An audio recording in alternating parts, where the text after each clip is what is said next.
Maithili express की शानदार प्रस्तुति। डीजे बजा के छोड़ी लहबोगे माजा। DJ good Madhubani, DJ good Madhubani, DJ good Madhubani, DJ good Madhubani. DJ बजा के छोड़ी लहबोगे माजा।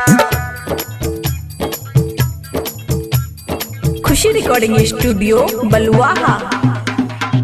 सुन गे छौरी कजरा बाली, गजरा बाली, गजरा बाली। सुन गे छौरी कजरा वाली, जोश जवान के करबो खाली, पी के आइबो दारू तहजा गे, दके पकड़बो कस के पोजा, डीजे बजा के छौरी लहबोगे माजा, दके पकड़बो कस के पोजा, डीजे बजा के छोड़ी लहबोगे माजा, धके पकड़बो कसी के पोजा, डीजे बजा के छोड़ी लहबोगे माजा।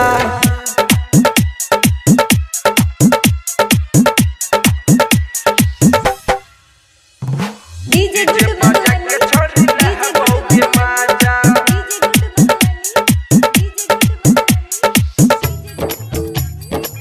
डीजे बजा के छोड़ी लहबोगे माजा।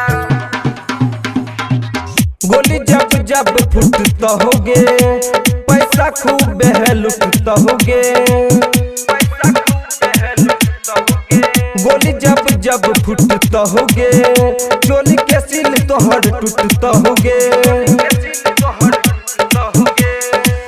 दोनों पकड़बो कस के रगड़बो, दोनों पकड़बो कस के रगड़बो, भूल के है तो बोझा गे, धके पकड़बो कसी के पोजा, डीजे बजा के छोड़ी लहबोगे माजा, धके पकड़बो कसी के पोजा, डीजे बजा के छोड़ी लहबोगे माजा, धके पकड़बो कसी के पोजा, डीजे बजा के छोड़ी लहबोगे माजा। डीजे बजा के छोड़ी लहबोगे माजा। खुशी रिकॉर्डिंग स्टूडियो बलुआहा। छेदे में देबो ए नहीं करबो, जेना निकाल छे मक्खन गे, जेना निकाल छे मक्खन गे।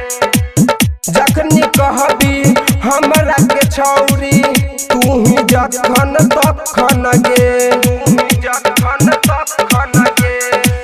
कहै छो छोटू राइटर संतोष, कहै छो छोटू राइटर संतोष, जी बच के बनैले अपन रह जागे, धके पकड़बो कसी के पोजा, डीजे बजा के छोड़ी लहबोगे माजा, धके पकड़बो कसी के पोजा, डीजे बजा के छोड़ी लहबोगे माजा, धके पकड़बो कसी के पोजा, डीजे बजा के छोड़ी लहबोगे माजा।